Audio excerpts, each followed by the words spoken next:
Hello and welcome.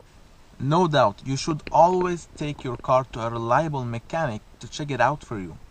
But that still costs money, so you need to be absolutely convinced the car is worth it anyway. In here, you'll find what I think is everything you need to build up a strong case file around any car which is tempting for you. When shopping for a car, you need to go through the exterior condition, whether it's body, paint, or tire wear. Then check the engine condition. Might seem hard, but there is multiple easy clues, whether it's weird noises, smells, or smoke. Then there's the interior condition.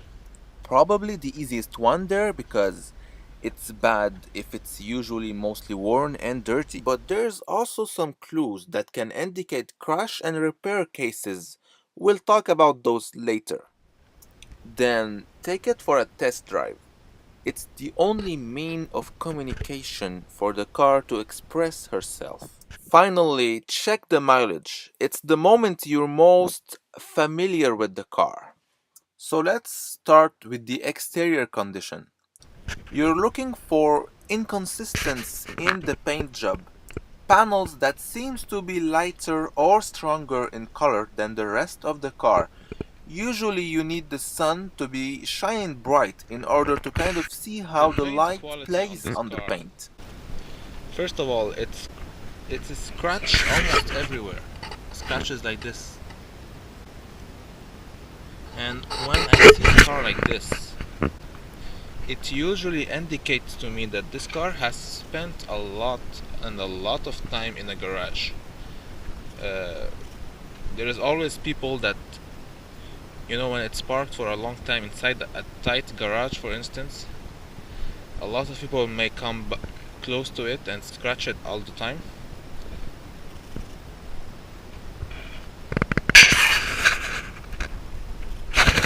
Now let's get our attention over the body condition. As always, this should be the most obvious part. When you're walking around the car, look for any dings, broken parts, scratches, rust, inconsistent alignment in between the hood, panels, bumpers, and doors.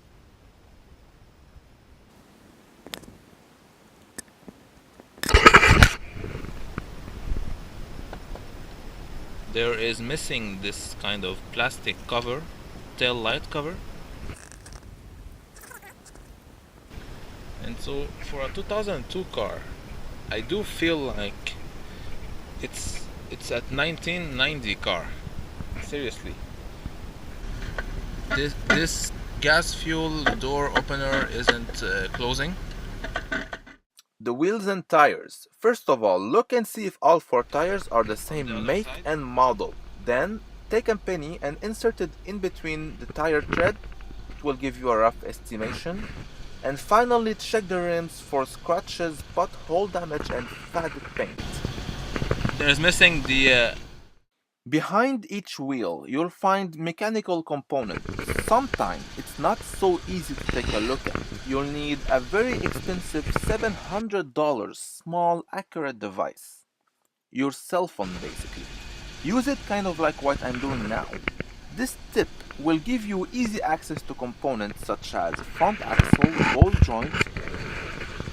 Even if you're not a mechanical expert, you can still look for anything unusual if anything seems torn, broken, rusted, and if you're not sure, compare both sides.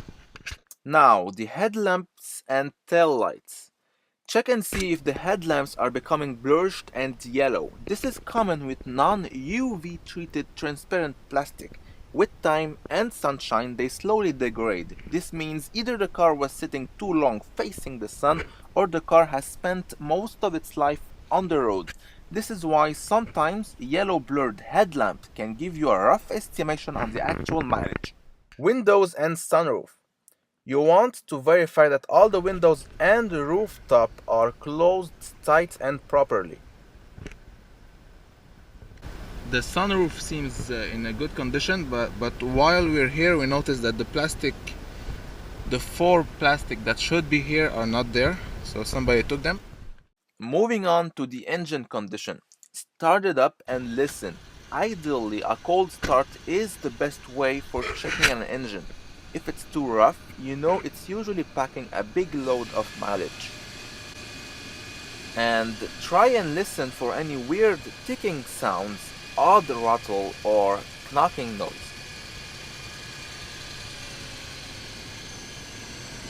In this case, all good. Now, one common thing with this car is overheating. So you need to let the car run for a while and check for any sign of overheating, which basically mean there could be a smell of coolant.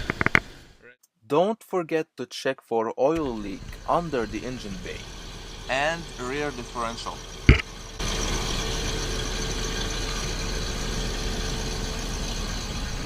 It's only water, but it could have been brake fluid.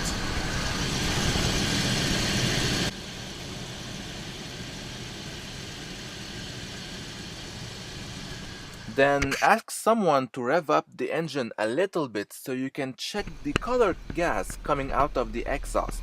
Is there any oil as well? There is three main colors that could indicate engine failure: dark black, blue, or white gray. The usual color should not be noticeable in summer and very light gray in winter. After letting the engine heat up to normal operating temperature, it's the perfect time to inspect the engine bay.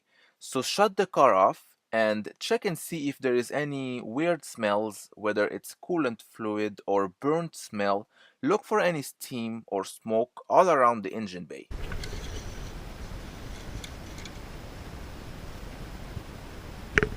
The oil seems like it recently had been changed and topped off, so it's a good sign. And if you look all around, there's no sign of a big amount of rust. It's actually a first time I find such a good condition.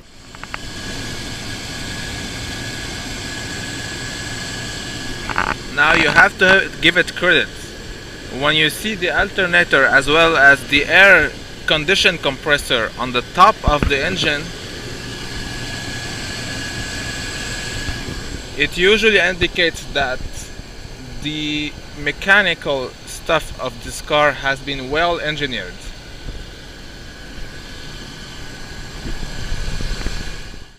This car is also equipped with adjustable airbag suspensions. Let's higher up the car.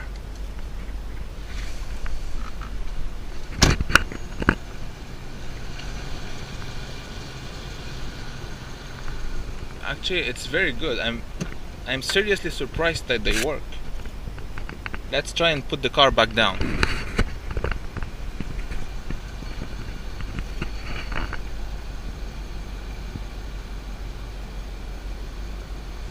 They work pretty well as well. Let's try it once again to make sure.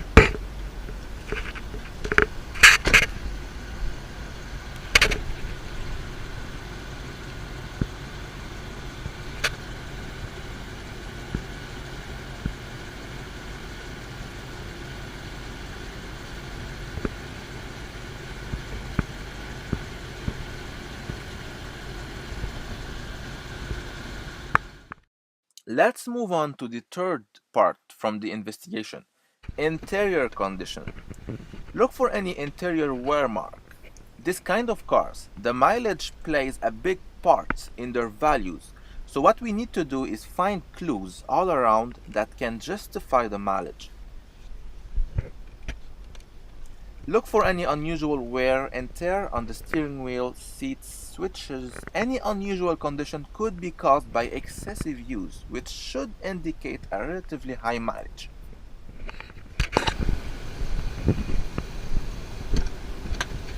Inside, the door panel, all the fabric, the seats, everything is clean and beautiful. So it's as if this car was actually well maintained. But it does seem like it has some water issues.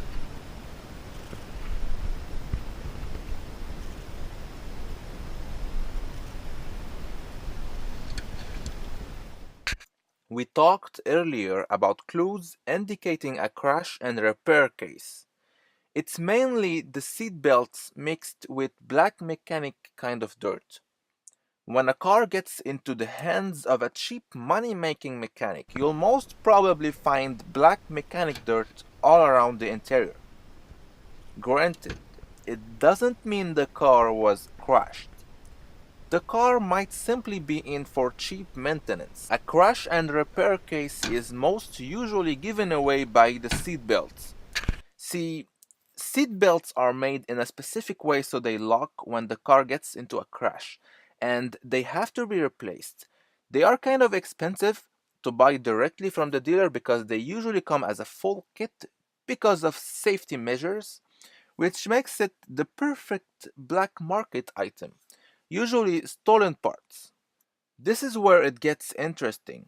Parts on the black market aren't handled with all due care and attention. Once they have been removed from stolen cars, they are basically thrown away, waiting for customers. Meanwhile, those parts accumulate dirt, rust, and all kind of nasty stuff. The weird part is that nobody bothered cleaning them up. That's the best explanation I was able to come up with after witnessing numerous recent cars with seatbelts in terrible states. In this case though, the seatbelts are crystal clean. All good. Check if all the windows are working, open them up and close them down.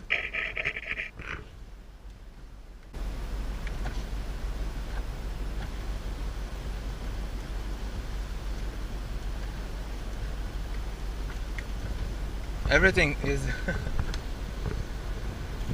to open the front window you have to use the rear switch, which is odd, obviously odd.